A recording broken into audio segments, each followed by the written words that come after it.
This is a true story about a Bohemian widow who was visited by souls in purgatory.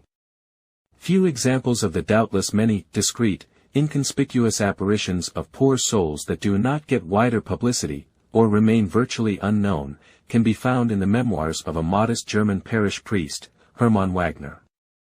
Wagner survived the Nazi years despite doing his duty as a priest amid many dangers. It was in his parish in Flanica, Bohemia, now the Czech Republic, that a humble widow confided to him that she was visited by souls from purgatory. The souls had requested her to tell the priest about purgatory in order for him to promote the devotion to them. Ruth was in her 50s at the time she got her first apparition. Her husband had died 8 years before. Her only son had been killed during the German invasion of Poland. She had a small farmstead with 2 cows, usually a calf, and some pigs, and had to do all the work alone. She went almost daily to Holy Mass, mostly in the company of children from the village. She was viewed as a quiet and pious person who did a lot of good. No one except this one parish priest ever knew of the coming of the poor souls to her. The first was her departed husband. He had often been impatient during his bout with cancer and had reproached God. One evening, Ruth heard a voice. That happened almost every evening over a long time when she came in from the stable. Then she suddenly recognizes the voice of her husband. But she isn't quite sure. Then she kneels down and just prays the rosary for the poor souls. She recommends her husband in particular. Yes, she thinks, he was often rather impatient. Is that perhaps the reason he must still do penance? A few evenings later, she sees a nebulous apparition, right in the middle of the room. She takes holy water and prays. O Lord, give him eternal rest. It makes her very upset. She wants to call the woman next door. Then she sees her husband. He speaks quietly. Don't be afraid, Ruth, it's me. I may come here to ask your help. Pray 3 chaplets each day. And don't tell anybody. They wouldn't speak well of it. Then he is gone. Every day she prays 3 chaplets. Each time she adds, Good God, forgive my husband his impatience when he suffered. After some weeks, her husband stands again in the middle of the room. He looks well. He is friendly and beautiful. She recalls how he was as a young man. He says nothing. He only looks at her so grateful and full of love. Then she asks him, How are you, Jacob? He answers clearly and quietly, I'm fine. I may come home soon. I thank you, Ruth. I thank you so much. He looks at her really so sweet and thankful. Actually, like he never did in his life. Then he was always in a hurry. He never had time to say, thank you. Ruth says she would like to give him a hand and embrace him. He makes a gesture of refusal and says, Later, Ruth. One day it shall be wonderful. Now I am allowed to tell you only one thing. There are others who also want to come to you. They have permission. God gave it to them. You can help them. Don't reject them. And don't be afraid. Never be afraid. And gone he is. He never appeared again. She thinks he must already be in heaven, but no poor souls appear to her for a period of time. Then her only son, Jacob, is killed on the battlefield in Poland, and she begins to pray for them fervently. Now she prays very much for the poor souls, and always asks them how it is with her Jacob. She thinks the poor souls hear that, when she asks it so simply. For a long time, no answer. Then unexpectedly, one afternoon when she is cleaning the room, an old woman appears. She looks very old and very wrinkled, ugly and frightening, like a gypsy. At first Ruth doesn't think it might be a poor soul. The woman doesn't say a word. Then Ruth takes a closer look at her. My God, she thinks, if she were not so ugly, she almost looks like my old grandma, on my mother's side. Her name was Johanna, Grandma Johanna, dead so long already. Ruth asks, Who are you then? I don't know who you are. There the old woman answers with a strange, eerie voice. You do know me. If it were possible, I would say you are Grandma Johanna, but... The old woman, still fixed to the door, replied. Yes, that's me, your grandma. Ruth is not particularly frightened. Her husband had told her she shouldn't be, when others would come. So she asks, Well, dear Grandma, tell me what I can do for you. You can do a lot for me. Pray every day a chaplet specially for me, and be really good for the poor, and when someone needs help. And vanished is the apparition at the door. Ruth remembers that this grandmother was always very hard on others, that she had often scolded people, and that she hadn't liked praying either. Now Ruth prays every day another chaplet, and she goes to church every day, though it is not always easy, because, after all, she has to work in the stable. But she does it out of love for the poor souls. And it is never no to the poor or when someone needs help.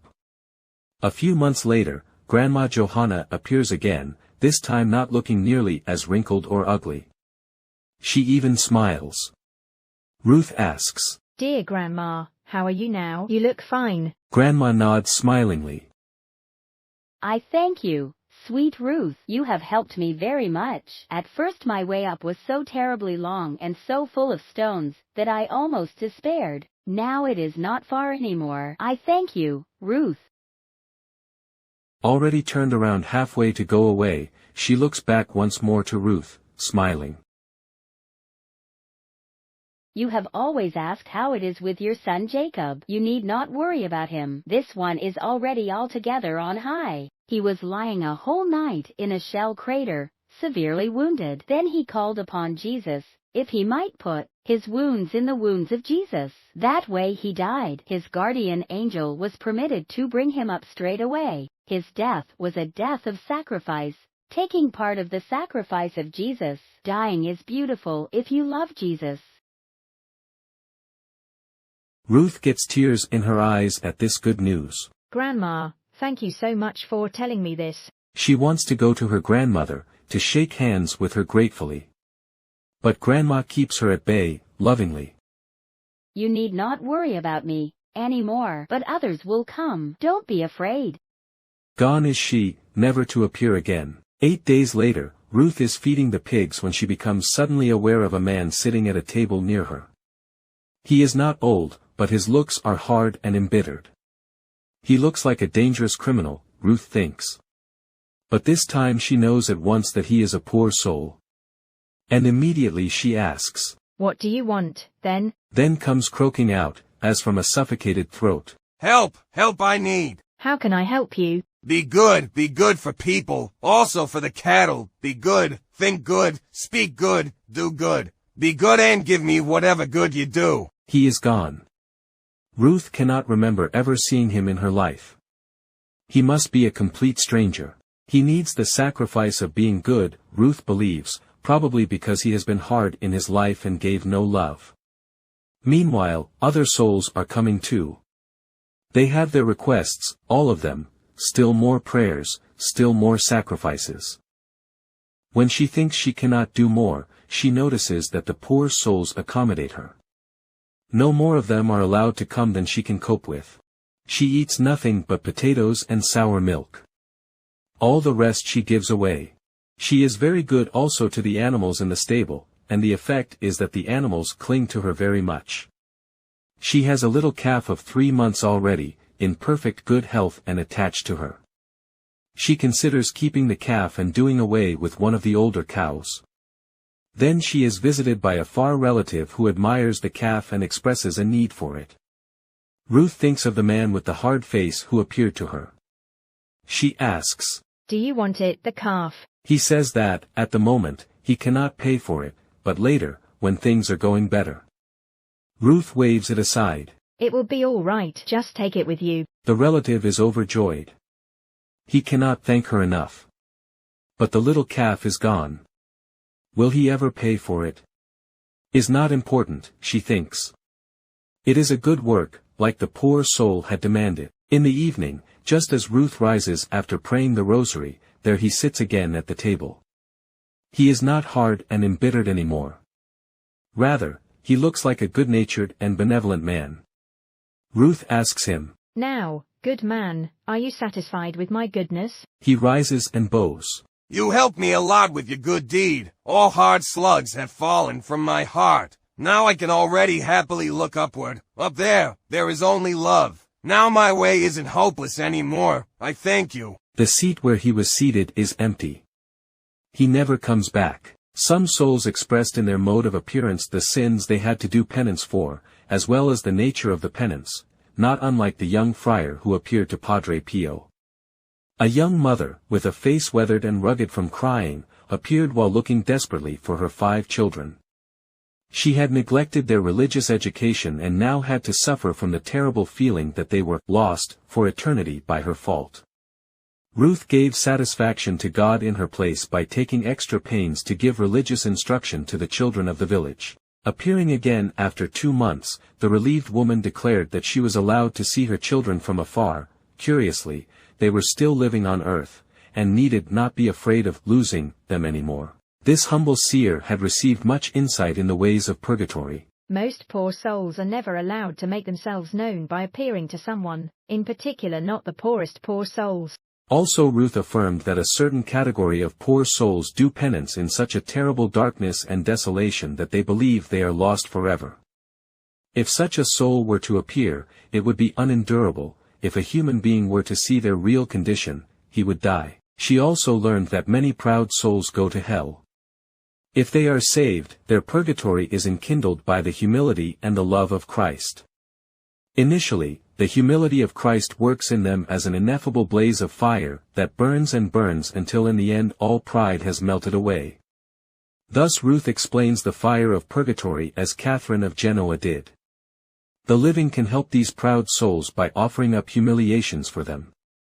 Ruth resembles Saint Catherine and Saint Faustina in her warnings to the living. Many are heading straight on for purgatory. They live until their last hour, even though they are seriously ill, even on their deathbed, as if everything is all right. Exclusively directed to the earthly, they don't think at all about calling upon the mercy of God, although by doing so they would be spared at least a severe purgatory, for God is infinitely merciful for all who call upon him and trust him. According to Ruth, who stands here again in a strong, age-old tradition, no one is as grateful as the poor souls.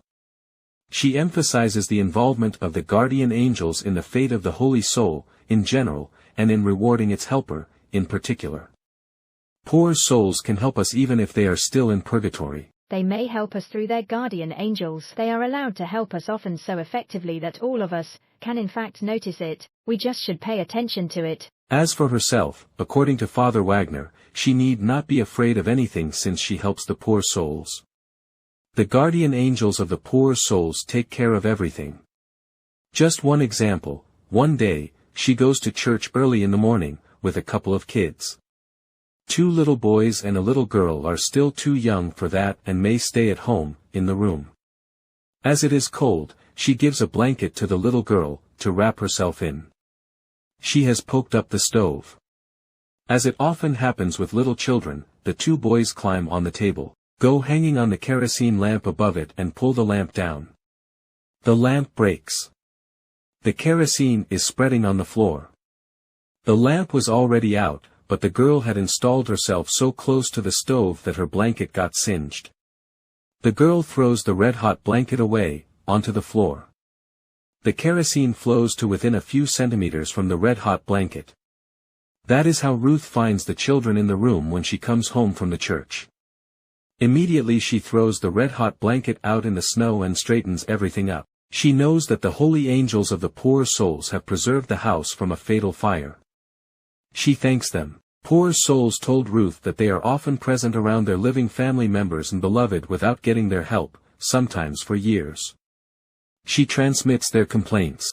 You in the world have no inkling of what we have to suffer, being abandoned and forgotten by those who have been nearest to us in the world, that is most bitter. Sometimes they stand at the tombs of our decayed bodies, and don't pray for us at all. They act as if we don't exist anymore. God's justice commands us to be silent, but we stand at the door of their houses, of our former dwellings, and wait. We stand there and wait. Days, years, we wait for them to give us a small sign of their love by prayer and sacrifices, but we stay there in vain. We cry in vain for love, for help. Tell them through the priest, love should not die at death. We are still alive and we are hungry for love, for your love.